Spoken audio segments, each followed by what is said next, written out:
টলিউডে পর্দা কাঁপানো জুটি প্রসেনজিৎ চট্টোপাধ্যায় এবং রচনা ব্যানার্জি একই সঙ্গে বহু হিট ছবি উপহার দিয়েছেন। তবে রূপালী পর্দার বাইরে তাদের সম্পর্কের গভীরে লুকিয়ে ছিল কিছু অজানা গল্প, যা কখনোই আলোচনায় আসেনি। এবার জি বাংলার জনপ্রিয় টক শো অপুর সংসার সেই রহস্যের পর্দায় ফাঁস করলেন রচনা ব্যানার্জি।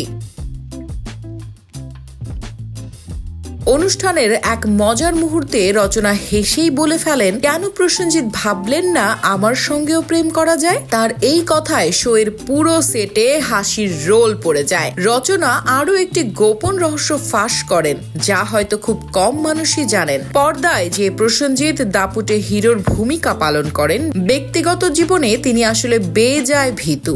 রচনা জানান, প্রসেনজিতের সঙ্গে কনসার্ট করতে গেলে সবচেয়ে বেশি ভয় পেতাম। গাড়িতে উঠলে তো আর কথাই নেই, তার গাড়ি কখনো 40 কিলোমিটার পার ঘন্টার উপরে উঠবে না। বেজায় জোরে গাড়ি চালাতে তিনি একদমই পছন্দ করেন না। আরো একটি মজার তথ্য শেয়ার করেন রচনা, যেখানে তিনি বলেন, যখনই প্রসেনজিতের সামনে বিশাল ভিড় হয় তিনি রীতিমতো সেখান থেকে লুকিয়ে যান। 3 ঘন্টার রাস্তা তিনি 6 ঘন্টায় পাড়ি দেন। রচনার কথায় প্রসেনজিতের এমন অনেক অজানা তথ্য প্রকাশ পায়। এই শো এর মাধ্যমে টলিউডের জনপ্রিয় এই জুটির অনেক গোপন তথ্য প্রকাশে আসে, যা সাধারণ দর্শকদের অজানা ছিল।